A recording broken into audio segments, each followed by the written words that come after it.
So therefore, he said, do what they tell you to do. And that was in regard to the law, Moses, the law they were under and so forth. But he said, but do not ye after their works. Do what they tell you to do from the law of Moses, but don't do what they do.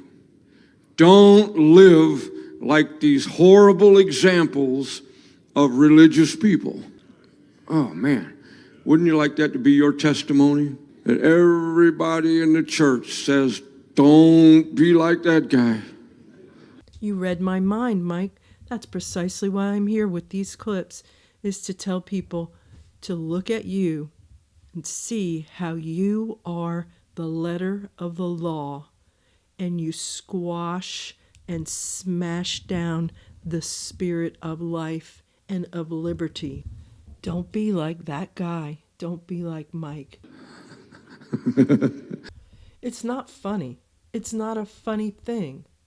Because when you are the one doing it to others, just holding them down under this control, don't leave this building, don't leave this place, or you're leaving God. Kinson said that very thing in his Bible study tonight. No, you wouldn't like that. Terrible. It is terrible. And now let's look at some more examples that he points to. How this man, I mean, if you're like me, you're sitting there like, dude, how do you not see you are speaking about yourself and your organization? You are the Pharisees of the 21st century. And you are in an organization founded by the chief Pharisee, the first Pharisee up before the throne of God, right? That's what you told us when you preach later in the message about Roni Dennis. Where do you think he learned that from? For they say and do not. They bind heavy burdens and grievous to be borne, and lay them on men's shoulders, but they themselves will not move them with one of their fingers. Hypocrites. Any one of us who left this group can give a litany of things regarding what he just said. The burdens of them take. This is what makes you a cult, Mike KEKEL. This is what makes you a cult. You take scriptures and you tell people you tithe or you go to hell. There's no tithing in the New Testament. This is the book, right? This is where Christ came and did away with the letter of the law. But here comes R.W. Davis trotting along. He had to leave his other group. Why did he do that, I wonder? Lots going on there, I bet. He left there. Supposedly, we were told by him and by a very tearful Olson when he related the story of how the whole organization began in that service in St. Louis a couple of years ago. Oh, there probably wasn't a dry eye in the house that he knew the founder of this group, which has only done the thing you just said, which is place these burdens on people, these burdens that don't need to be there, the burdens of decades of vasectomies and switching them back again. Vasectomies because children weren't wanted in the ministry. Do you remember that, Mike KEKEL? How many people can stand up and bear witness against thee as the leader of this group? Have you come out and said all of these things? Have you given a list and said they were evil? And that man that you're following, your wife's father, that they were wrong, that they were evil, that they were burdens that ruined and destroyed families? I'm going to talk about statistics of divorce. Oh my goodness, you have the nerve. Look what you've done to people in this group. Look. You can't look because when you look out in the congregation, all you see are people who are messed up, that you have to jack up because they're not doing right. How do you have it within you to stand there and dare to read those verses of scripture in Matthew and act like you aren't the epitome of that. You exemplify it. How many people sat in that church service and said, wow, how does he have the guts to do that? Because he laid burdens on us all. Oh yeah, remember the permission lines? Do you remember all that? You have all these scriptures about, well, I think we'll be holiness this way. No, now we'll be holiness that way. You talk about the Pharisees and their broadening of their garments. Well, you tout the fact that you wear certain garments. We don't dress like this in church like those other churches do. We're better. Yeah. Here's the big problem as he continued into verse 5. He said, but all their works they do for to be seen of men. There's the root of all their problems. It is the root of all your problems. It's one root. There's a lot of roots. Wanting to be seen of men, telling stories about being in the hospital, seeing someone on their deathbed, taking Facebook pictures, selfies. And this is a personal gripe of mine, really. It's disgusting. How about help the family? How about be there for people? Do you know people just want you to be there for them and show support? Pray for them, something. Do something like a godly man of God. Something. So that people looked at them and said, oh, look how holy these men are. And they altered their garments to convey that signal of their great virtue to people. And they loved the uppermost room at feasts. Oh, wow. They like position. Okay, let's talk about these places that they like to sit or have the best seat at, right? Let's talk about places like the fellowship hall for decades and decades. I hope it's changed now. All these little changes may make people feel like, oh, this is cool. This is great. Yeah. Meanwhile, back at the ranch, there were decades and decades of all the board members sitting up at their own little table, away from the plebes, away from those Bible school students and those other ministers. They did the same thing at conferences too. Would you dare just walk up there? You couldn't just walk up there, stride up. You'd hear about it. You wouldn't do it. You wouldn't. You'd have to find some humble way to come from behind. And the other thing is at fellowship meetings. And so they've created this culture, this caste system of we're better. We get to go fellowship together. You church members, you can't come with us. No, because, we have to talk about really cool minister stuff. And we want to talk about you too and about how you don't always do what we want you to do. It's disgusting. I've mentioned it before. It's so gross. It makes me want to spit, and I hate spitting.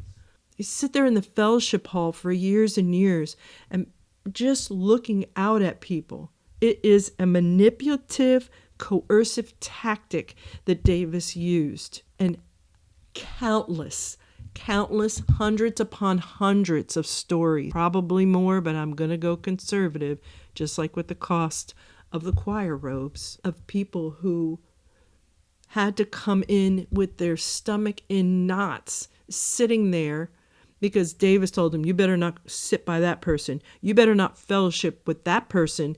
Why are you over there with that person? It should be none of your business. Those people weren't doing one thing wrong. He just didn't like it.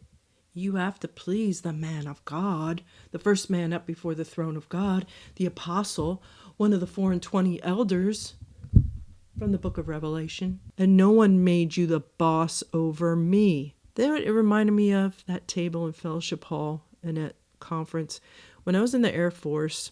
And I know, compared to every other branch, it was lame, but still, I'd take that any day. When you came through in basic training, when you came through the chow line, the salad, the good healthy stuff was at the end. So you got all your other food and drinks and stuff, and you're supposed to get, a couple glasses of water that you were supposed to drink before you even ate anything.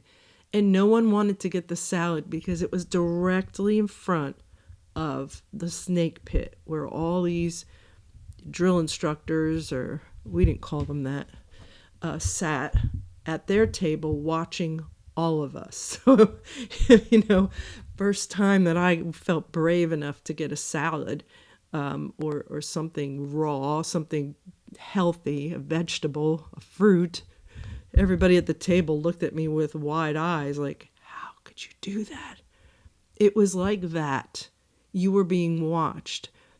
I remember sitting at a table with my back to the snake pit, and I heard them. They pulled some poor young guy up there. He's probably just out of high school, leaving home the first time. And when I was in basic training, it was one of the last rotations where we still had the green fatigues like you see in every movie about like Vietnam and all. And so we had to hem up our own pants in basic training to make them regulation. And they were yelling at him. They were all yelling at him. That poor kid. They were yelling at him to pull his stitches out because he was going to have to redo them because they were wrong. Because he went and got a salad. Oh my goodness. And so I made the mistake. It was just a reflex of looking over. And that was it. The next thing I knew, I had someone coming striding over to me, and my hair was a mess. These guys were having fun that day. He was like, hey, you hairdo, stand up. I knew he was talking to me because everyone at my table looked at me. And I stood up. Sir, yes, sir. He said, if you ever come in my chow hall looking like a ragamuffin again, and what are you looking at? Nothing, sir. I'm not looking at anything. I sat back down. It was that way. It was that way in the fellowship hall. You had to worry. You had to be tied in knots, and you didn't dare look up and look over at what was happening. If Davis called someone out, called them out, not just the single guys or the single ladies, but husbands and wives, and their kids are there after church. He did not care. No one called him out. No one called his daughter out. No one called his grandson or his wife out, did they? Did they? Did they? Did they call them out and make them stand there at attention to be humiliated?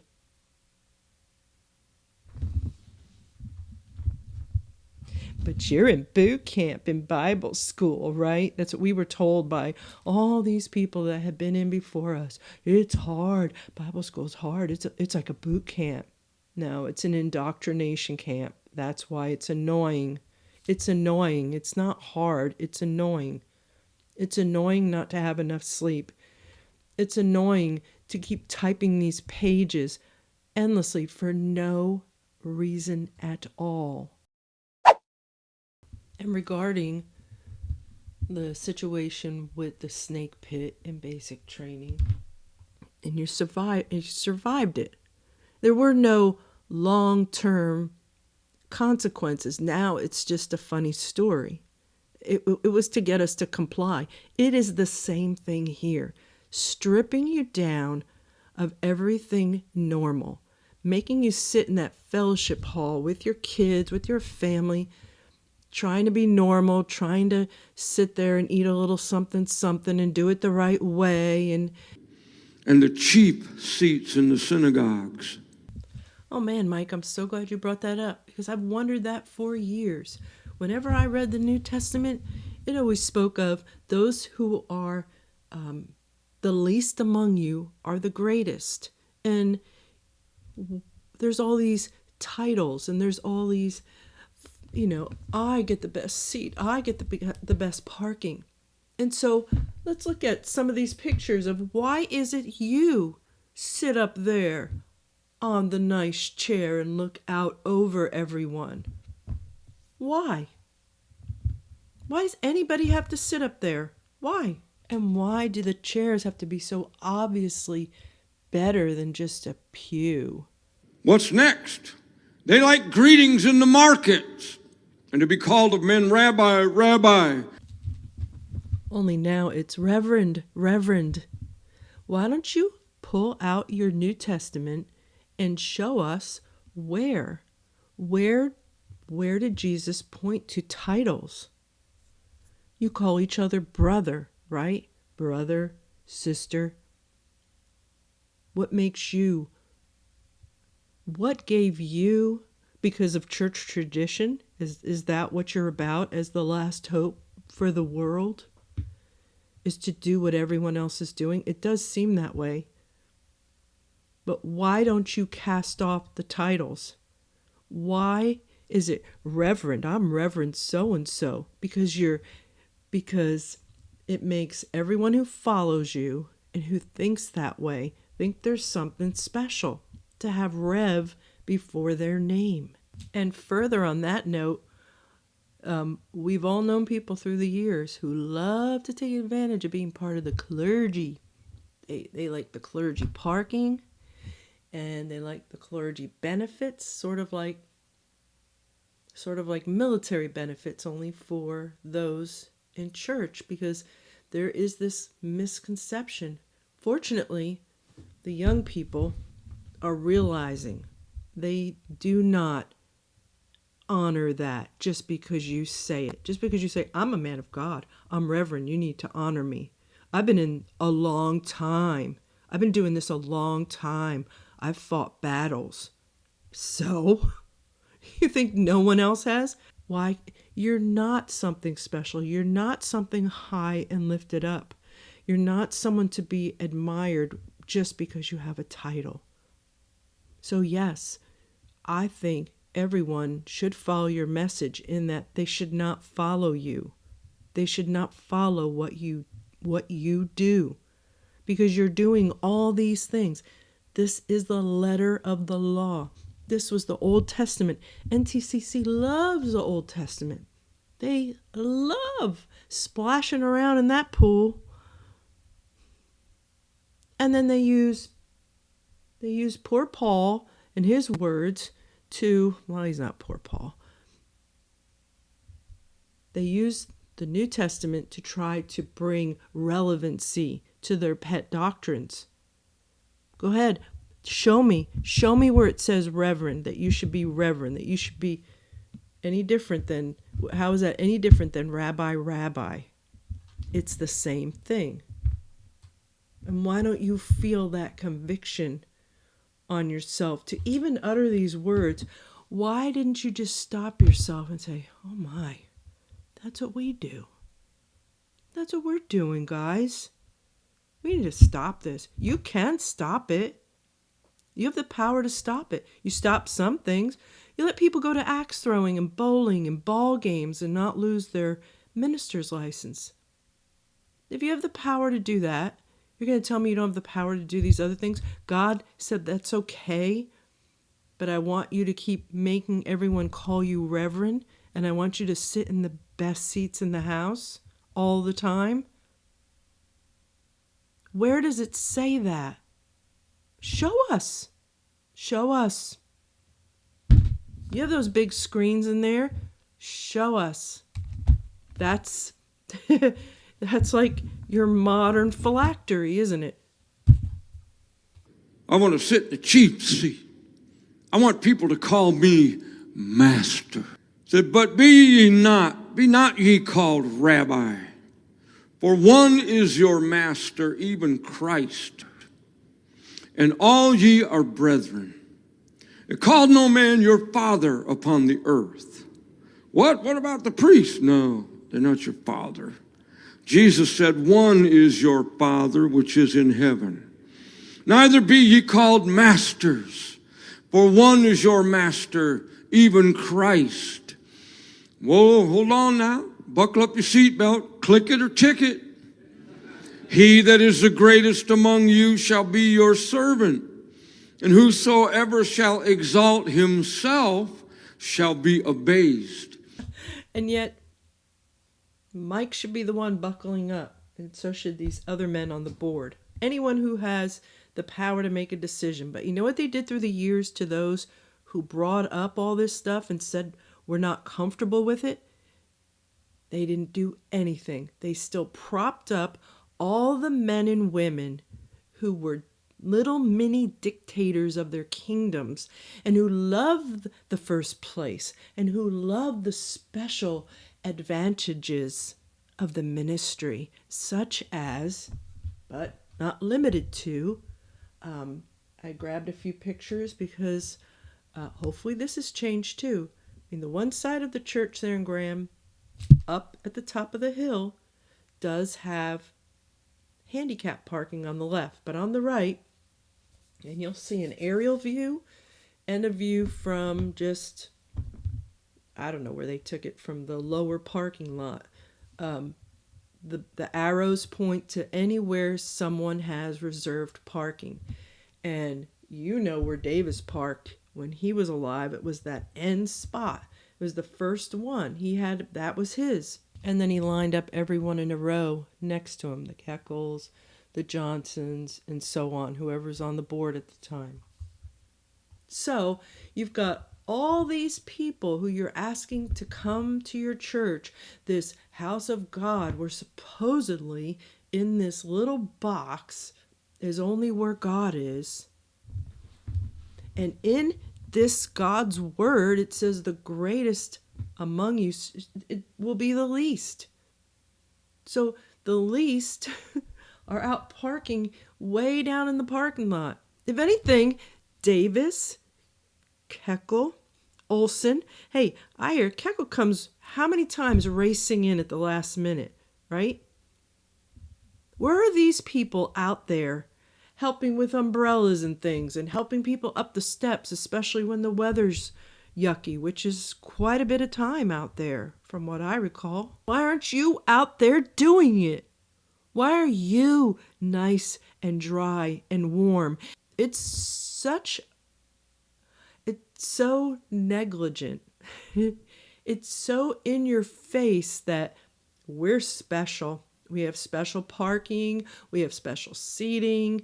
The brothers come out and help us out of our car and will even park it for us. It's the same thing at the campground. It's the same exact thing. You should take down those. You should be ashamed of yourself for having those parking spaces there like that. It's gross. I see it. You're not the only church that does it. But supposedly you're different, right? Supposedly you're not different. You are not. You just got some weird doctrines that you use to manipulate people and keep them in there. And you prey upon military. And he that shall humble himself shall be exalted.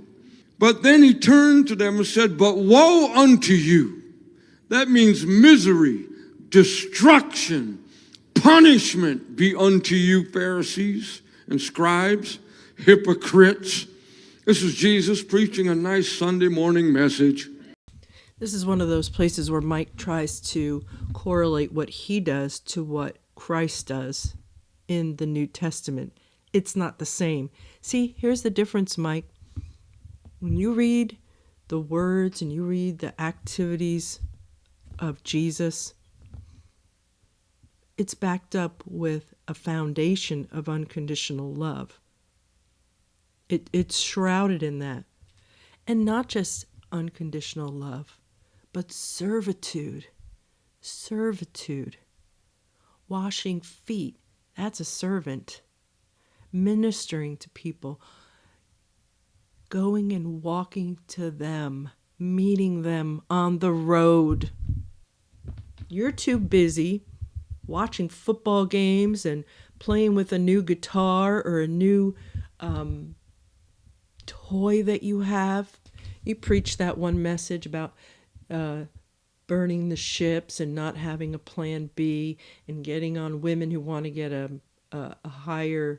secondary education or a PhD. Good on them. Because you and Tanya you have a plan B, or it's just your plan A. And the church stuff is just kind of you know, the side hustle.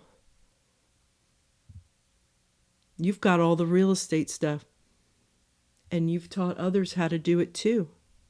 So how dare you get up there? And these people, they're going to come to their senses one day. It's going to be enough is enough, because you're so happy to just say it. You just say it. How do you even get up there and do this message when you know you are the epitome of the rabbis, of the Pharisees and the Sadducees that Jesus was preaching to that Sunday morning?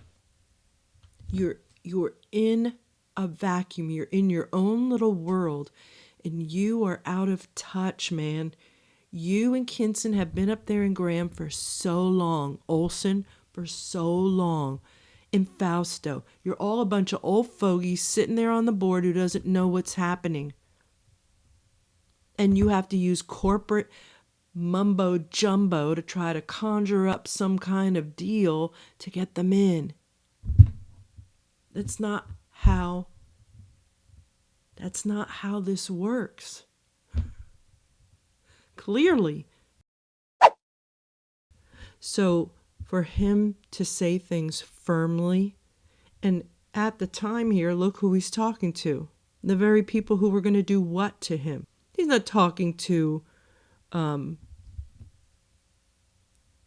just somebody in off the street who's looking for something, who's desperate for something, who answered an invitation. What's an invitation? These people should know how to just affect lives and win souls as they go about their day and time. Not these, I'm going to get off on a tangent about that. You have nothing to offer. You have nothing to offer. And to insult the words of Christ and his preachings and teachings, people flocked to him. He didn't have to go knock on doors. They came by faith because they just heard about it. When people are waiting outside your doors, like, we heard what's going on, please let us in. I've said this before. I believe it with all of my heart. All this organized church stuff, it's not where it's at. Centuries have tried it. It was not the original plan. You can't even find that in the Gospels at all. It wasn't in the original plan, as it were. And it's obviously worldwide. No one is interested. They want something real. They don't want a packaged product. They know you have to pay the bills. It's the same way when you walk in a store and they've got a sale going on. You know that they have to do things to lure you. You hypocrites. Why were they hypocrites? Because they loved position and power and to be seen of people, to look spiritual to everybody, to live that virtual religion instead of having a reality. If they'd had a reality, they would not have loved those things. And I'm going to end this one here right now. The services from over the weekend were jam-packed, and you can't even believe what's coming up in the next half of this service. You just can't. You just can't. Because you just cannot believe that his mind has gone so far astray from seeing the truth, what's really going on within himself. And so I'll leave you with exactly what he said. If they'd had a reality, they would not have loved those things.